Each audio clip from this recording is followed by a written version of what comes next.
Salam alaikum. Bonjour professeur, comment allez-vous? Alaykoum salam wa rahmatullah. Comment tu vas, Leïla? Tout va bien, j'espère. Alhamdulillah. Alhamdulillah. Donc on se retrouve aujourd'hui. On est à la suite de nos cours interactifs pour Al-Mihrab. On vous remercie beaucoup de nous consacrer toujours votre savoir pour le partager parmi nous. Aujourd'hui, on continue la série de cours sur la Sunna. Alors, je rappelle la dernière fois pour ceux qui n'ont pas pu suivre qu'elle est toujours disponible sur le site et que on avait parlé de la Sunna. On avait une belle introduction. Vous aviez donné vraiment le sens étymologiquement et linguistiquement. On avait eu déjà un très beau panel de tout ce qui arrivait sur la Sunna pour nous, les gens un petit peu qui découvrent et qui voudraient un petit peu explorer tout ça. Aujourd'hui, en fait, on va passer par la Sunna et la polémique en fait concernant l'écriture de la Sunna. Parce que la Sunna, elle était, le temps du prophète, sallallahu alayhi wa sallam, elle était visuelle, on en parlait, c'était des dires qui étaient relatés. Mais alors là, on ne vit pas avec le prophète. Nous, on doit savoir, c'est un modèle qu'on doit suivre. Donc, on voudrait bien savoir la polémique sur les recueils existants. Il y a les recueils sur Bukhari, Tirmidhi, Muslim et tous les autres, etc. On essaie de se baser là-dessus. Est-ce que vous pouvez nous dire, nous parler de cette polémique concernant l'écriture de la Sunna? Barakallahu fiki, Leïla, pour cette question. C'est une question fondamentale que tout musulman doit avoir une réponse claire là-dessus parce que, comme vous l'avez dit, bien dit, donc il y a une polémique chez les spécialistes sur la codification de la sunna. Parce que quand on parle de l'écriture, c'est-à-dire le concept utilisé dans ce domaine-là, c'est la codification, c'est-à-dire comment on a codifié, comment on a écrit et organisé la sunna de sorte que aujourd'hui on connaît les recueils qui existent comme Bukhari, Muslim, Tirmidhi, Abu Daoud, Ibn Majah, Bayhaqi et tous les autres recueils qui existent aujourd'hui donc dans la sunna. Il faut savoir que la polémique elle remonte très longtemps en fait dans l'histoire de l'islam. Je vais résumer cela en deux mots, c'est-à-dire ou en deux camps. Il y a un camp parmi les savants qui disent que aujourd'hui, ou même avant, le prophète sallallahu alayhi wa sallam, il y a des hadiths qui existent et qui sont même dans le Bukhari et Muslim et d'autres, qui montrent clairement que le prophète sallallahu alayhi wa sallam, il avait interdit qu'on écrive ces paroles, c'est-à-dire la sunna, ce qu'on appelle aujourd'hui la sunna. Le prophète sallallahu alayhi wa sallam, il avait interdit aux compagnons qu'ils ne l'écrivent pas. Et donc, on va voir par exemple un hadith qui est dans Sahih Muslim. Il dit, le prophète sallallahu alayhi wa sallam, il dit, عن أبي سعيد الخدري رضي الله عنه أن رسول الله صلى الله عليه وسلم قال لا تكتبوا عني شيئا غير القرآن ومن كتب عني شيئا غير القرآن فليمحوه. Le prophète sallallahu alayhi wa sallam, il a dit un jour, n'écrivez rien sur moi, sur ce que vous entendez, que le Coran. Et c'est lui qui avait déjà écrit sans mon autorisation, il n'a qu'à l'effacer. Vous comprenez? Donc là, on est devant un hadith qui nous dit donc il ne faut pas écrire. Alors, un autre hadith rapporté par Abu Daoud dans son Sunan, il dit ceci, أن زيد ibn Sabit دخل على معاوية. Zayd ibn Sabit, un jour, il est allé chez Ma'awiya, il est entré chez lui. Et qu'est-ce qui s'est passé? فسأله عن حديث. Donc, il lui demande un hadith, c'est-à-dire il lui pose la question sur un hadith. Est-ce que tu peux me l'écrire? Et donc, فأمر إنسانا يكتبه. Donc, Ma'awiya, au lieu de l'écrire lui-même, il a demandé à quelqu'un pour que cette personne puisse écrire ce hadith pour la personne qui est Zayd ibn Sabit, qui est venu pour demander ce hadith. فقال زيد إن رسول الله. Écoute bien, parce que c'est Zayd, c'est lui qui vient pour chercher ce hadith. C'est lui qui dit à Ma'awiya, c'est lui qui normalement qui doit lui donner le hadith. Il lui dit non, il ne faut pas l'écrire parce que le prophète sallallahu alayhi wa sallam, il l'a interdit. il a interdit que tu écrives le hadith pour moi ou pour quiconque. Donc, Ok. voilà, il lui dit Inna Rasulallah amarana an la naktuba shay'an min hadithihi. Il nous a demandé de ne rien écrire de ces hadiths. Il dit Ma'awiya, qu'est-ce qu'il a fait? Il a dit Famahahu, il l'a effacé. Ok. Donc là, vous voyez bien, Leïla, donc on est déjà deux hadiths qui sont clairs et nets, n'est-ce pas? Alors, troisième hadith, Abu Daoud aussi a rapporté عن أبي سعيد الخدري رضي الله عنه قال ما كنا نكتب شيئا غير التشهد والقرآن. Donc ce grand compagnon, il nous dit, à l'époque, nous n'écrivions rien que le Coran et le tashahhud. Le tashahhud, c'est ce qu'on dit dans la prière. Donc, tahiyatulillah, zakatulillah. Il dit, ce sont seulement ces deux choses que nous notions à l'époque, mais pas autre chose. Et donc, il dit, غير التشهد والقرآن.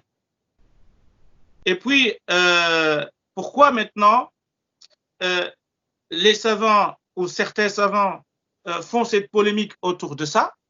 Parce que là, il y a des hadiths clairs, hein, ce qu'on vient de voir. Mais la plupart des savants de Ahl Sunnah wal Jama'a, et c'est la majorité écrasante, ils disent non, ça c'était une période.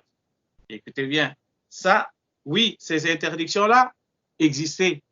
Le prophète, à un moment donné, au début de la révélation, il avait interdit qu'on écrive ces hadiths. Ça, on est d'accord. Mais ça ne veut pas dire que le reste de sa vie, il a toujours continué à demander aux compagnons de ne pas écrire ces hadiths. À un moment donné, il a donné l'autorisation. D'accord? Et donc, il se base sur quoi? Il y a des hadiths, et je vais citer les hadiths également, les hadiths qui prouvent également clairement, clair et net, que le messager d'Allah, sallallahu alayhi wa sallam, il avait autorisé. Il avait autorisé. Et donc, le premier hadith que je vais citer, c'est le hadith qui dit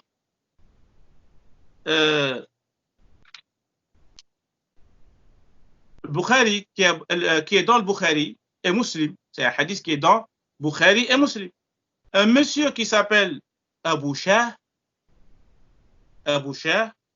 et donc pendant le Hajjatul Fath Makkah, lorsque le prophète sallallahu alayhi wa sallam, il a fait l'ouverture de la Mecque, et puis ce monsieur, il est venu, il a entendu le prophète sallallahu alayhi wa sallam, il a dit un hadith, donc c'est Khutbat Fath Makkah, il a entendu le prophète sallallahu alayhi wa sallam dans son discours, il a cité un hadith, et qu'est-ce qu'il a fait? Il est venu dire au prophète sallallahu alayhi wa sallam, est-ce qu'il pouvait lui écrire ce hadith? Donc, ah bon? C'est comme si, voilà, moi je t'entends faire un discours et il y a un passage qui m'intéresse dans ce que tu dis et je te dis, je viens après que tu as fini ton discours, je viens te dire, Leïla, excuse-moi, est-ce que telle phrase que tu as dit tout à l'heure, est-ce que tu peux me l'écrire ici? D'accord? Et le prophète sallallahu alayhi wa sallam, qu'est-ce qu'il a dit? Il a dit à ses compagnons, Uktubu li Abi Shah.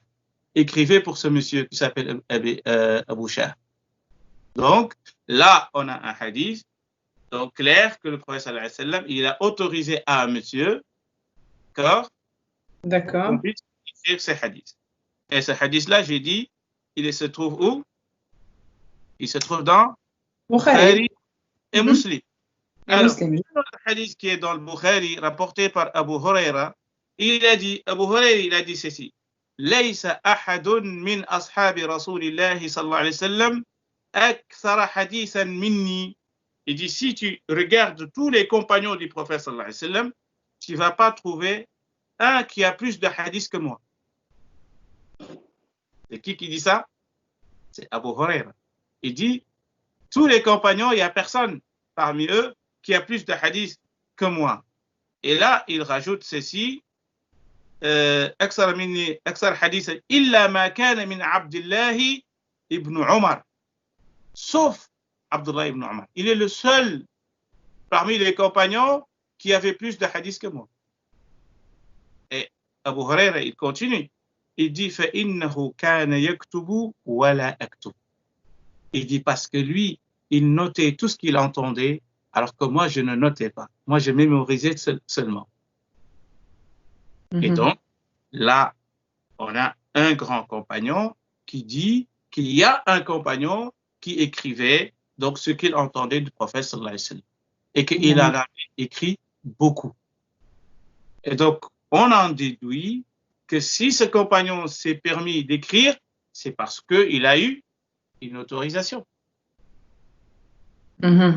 Parce que si il sait que tous les compagnons et que le prophète il avait interdit, il ne l'aurait pas fait.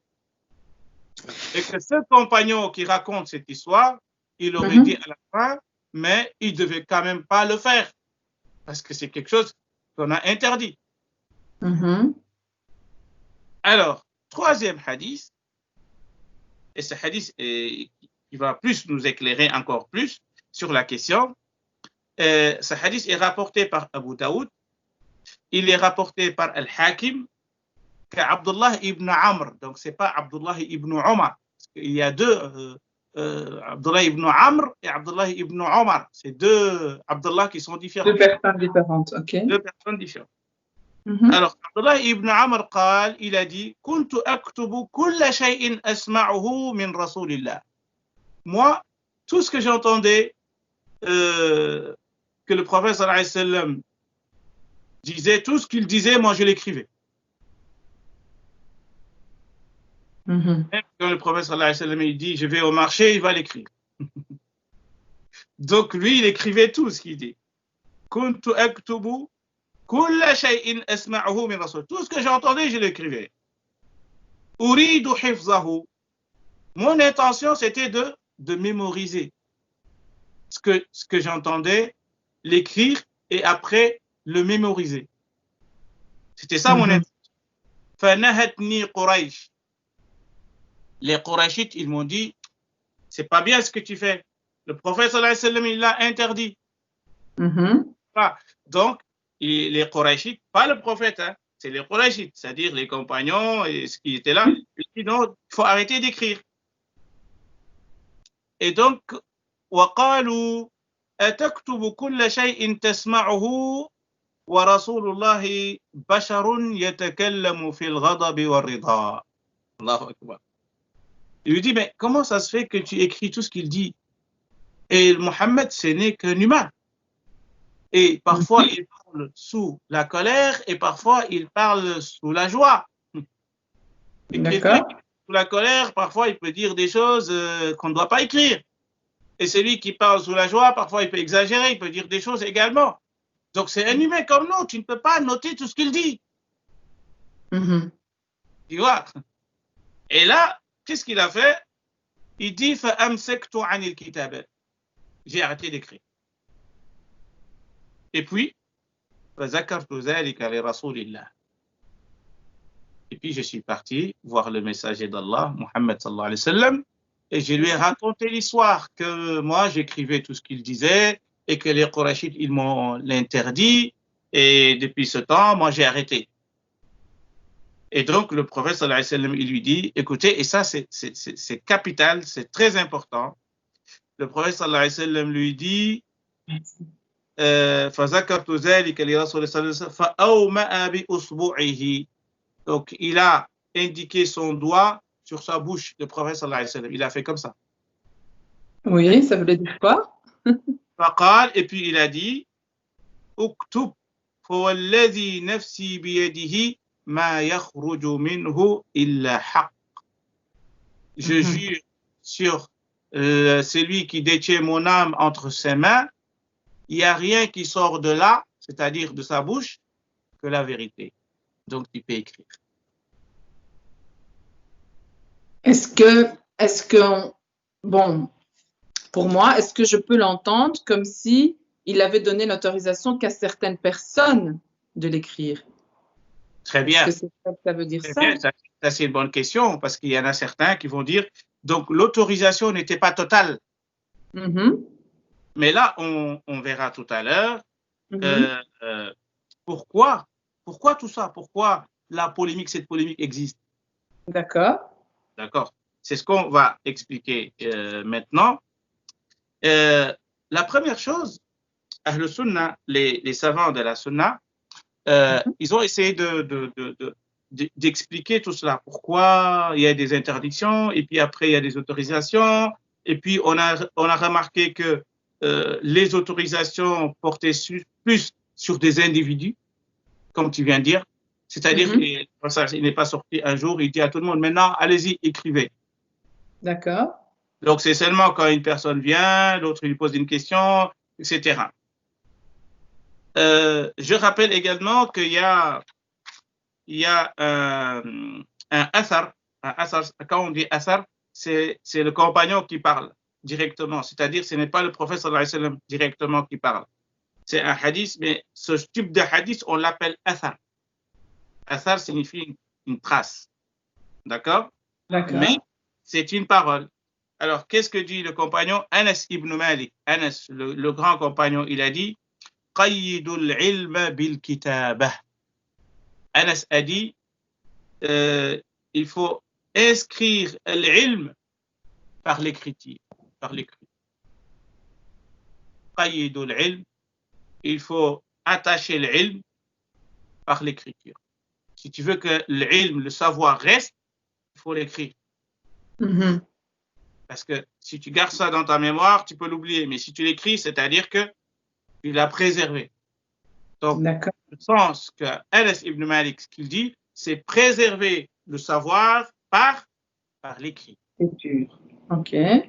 D'accord? Donc, ça, c'est un grand compagnon qui le dit. Et donc, ce qui veut dire que donc, l'ilm, il n'y a pas plus grand, plus important, un savoir plus important que les hadiths du prophète sallallahu alayhi wa sallam. C'est l'ilm, c'est le savoir. Et donc, on en déduit que si ce compagnon a dit ça, c'est parce que donc l'écriture ou bien écrire les hadiths du prophète sallallahu alayhi wa sallam est autorisé. Alors, maintenant, je reviens sur les causes.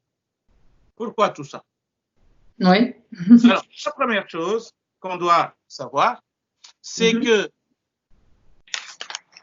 les hadiths qui interdisent l'écriture, c'était au début de la révélation. C'est-à-dire que les compagnons, à l'époque, n'arrivaient pas à distinguer ce qui est Coran et ce qui est Sunna. Et donc, si on leur donne une autorisation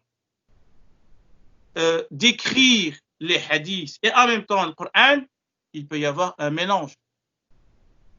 C'est-à-dire, ça ne va pas être clair dans la tête des compagnons. Ça, c'est un hadith, ça, c'est un Coran. Ça, c'est du Coran. Donc, pour qu'il y ait un mélange dans le Coran, avec le Coran et la Sunna, et c'est pour cela qu'au début, il l'avait interdit, mais plus tard, il l'a autorisé.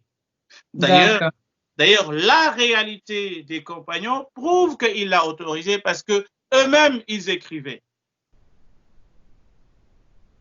D'accord? Et que Ali ibn Abi Talib, il avait une sahifa, il avait un carnet où il notait ses hadiths. Et d'autres compagnons également, ils avaient des petits carnets qui sont préservés encore jusqu'à aujourd'hui. Où ils notaient des hadiths. C'est-à-dire que si ces livres sont préservés, sont gardés, cela veut dire que donc le prophète sallallahu alayhi wa sallam, ces interdictions-là, on peut les interpréter que c'était au début. Alors, donc, pour que ça soit plus clair pour ceux qui nous écoutent et nous regardent, donc la première chose, ces hadiths sur l'interdiction, c'était au début de la révélation. D'accord. Et il a autorisé. Pourquoi? Parce que le prophète sallallahu alayhi wa sallam craignait qu'on mélange le Coran et la Sunna. Oui, les informations qui viennent du Coran, les révélations et les hadiths. OK.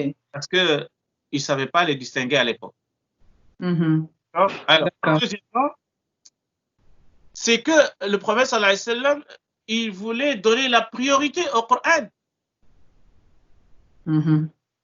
D'accord?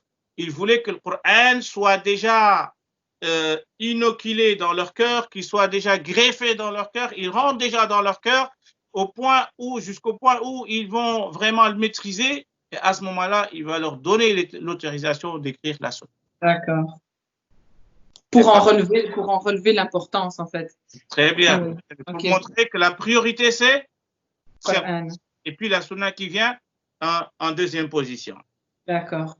Alors, troisième point, c'est qu'à l'époque, les outils, les papyrus, les os, les feuilles de palmier, etc., il n'y avait pas beaucoup.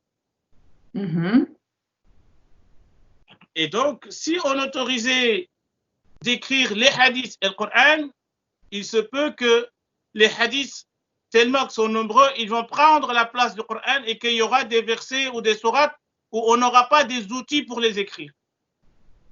D'accord. Donc, la crise matérielle. Logistique, en fait. Logistique. Voilà. Pas assez de feuilles, assez de. Donc, il fallait. Donc, la priorité, c'était le Coran et le Karim. D'accord. Alors, troisième point, ou si tu veux, quatrième point, c'est que l'interdiction de départ était seulement pour des personnes que le messager d'Allah, Muhammad sallallahu alayhi wa sallam, n'avait pas confiance en elles. D'accord.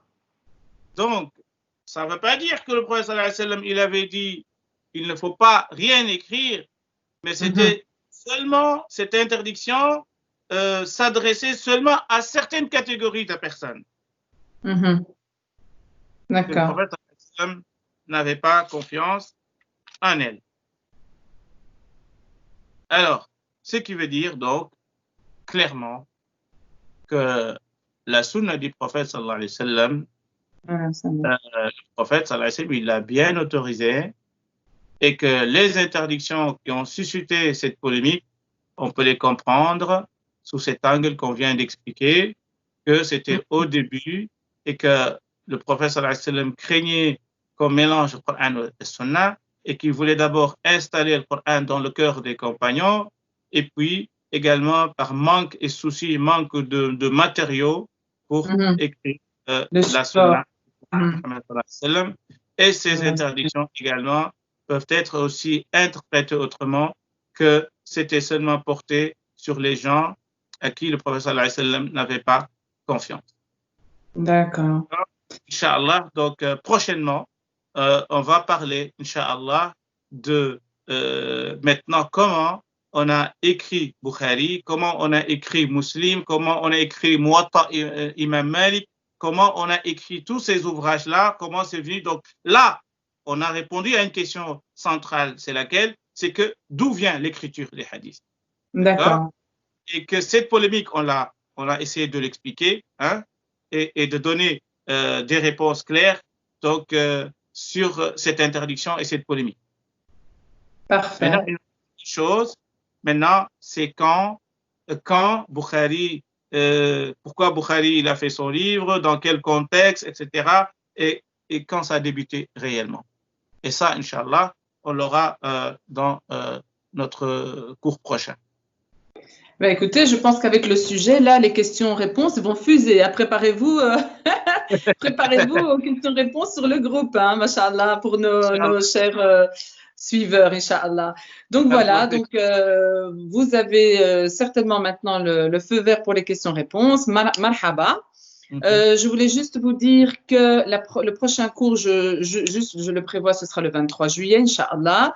Profitez aussi de vos vacances. Alors, à ce propos-là, moi, je serai en vacances, Inch'Allah, et vous aurez notre sœur Myriam qui prendra le relais. On lui souhaite la bienvenue. Soyez gentils avec elle. Mets-moi dans ta valise, parce que tu m'as ramené par où au Maroc? Franchement, je ne sais pas. Avec le Covid, là, je ne vais pas prendre de risques. Je ne vais pas prendre de risques. Tu n'iras pas loin, c'est ça? Je ne sais pas. Franchement, je ne sais pas. Je laisse Allah décider de mon sort. Ok, ça va. Merci, c'est gentil. En tout cas, bonnes vacances. Vous pouvez rester connectés sur les cours. N'hésitez pas. Les questions-réponses au professeur. Allez-y, il aime ça, donc allez-y. Et puis, moi, je vous dis à bientôt, Inch'Allah, à la rentrée. Merci beaucoup, professeur. C'était très, très intéressant. Et comme d'habitude, on voit bien que la chronologie… Il y aura un petit changement pendant les vacances? Le changement, c'est-à-dire, vous pensez à quoi? Parce que le 23, On est toujours à faire les émissions ou comment ça va se passer? ah ben les 2 fois par mois continuent, hein, comme on avait dit, les 2 fois par mois continuent pendant juillet, août. Et on va tenir au courant sur le site des prochaines dates, Inch'Allah. On tient toujours au courant, que ce soit sur le site, sur le groupe WhatsApp. Voilà, comme ça, les gens peuvent prévoir et savoir quelle date ils doivent se connecter pour les questions-réponses surtout, parce que les cours sont toujours là sur le site. Hein.